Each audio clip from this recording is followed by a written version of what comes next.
შეიყვარო და შემდგომ ღმერთზე მეტად რო არ შეიყვარო მაგიტომ თუ რატო უჩინარდებიან კაი ადამიანი ჩვენი ცხოვრებიდან კაი ადამიანები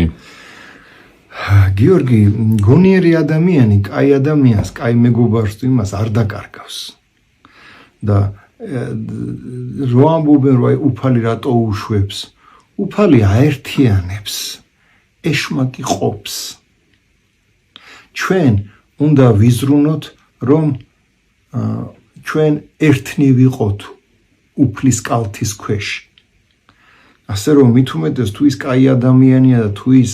ღირსეული ადამიანია ბუნებრივია ყველა ადამიანი ცდილობს რომ ასეთ ადამიანთან იმეგობროს ხო სწორია ასე რომ თუ მაინცა და მაინც ხდება ის რომ ასეთი ადამიანი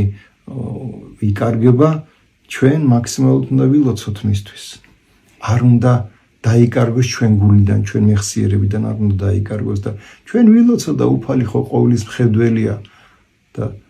უფალი შეიწირავს ჩვენ მისდამი ლოცვას ამ კაი ადამიანისადმი ლოცვას და შეეწევა ჩვენი ლოცვაც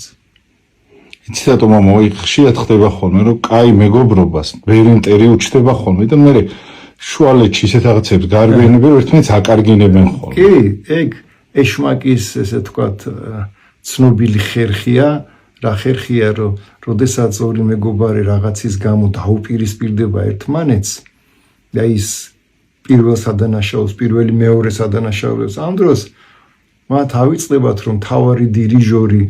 რომელმაც აი მათ შორის ეს უთანხმოება გააბა ბოროტის სული რომელსაც ვერ ხედავენ ის არის დამნაშავე და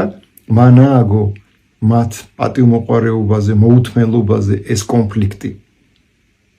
და ის ადამიანი რომელიც სულიერად ჭრეტს ამას ყველაფერს მიხვდება რომ ეს ბოროტის სულის ქმედებაა და არც გაბრაზდება და ძალიან მალე მათ შორის მშვიდობა და მეგობრობა ისევ გაიმარჯვებს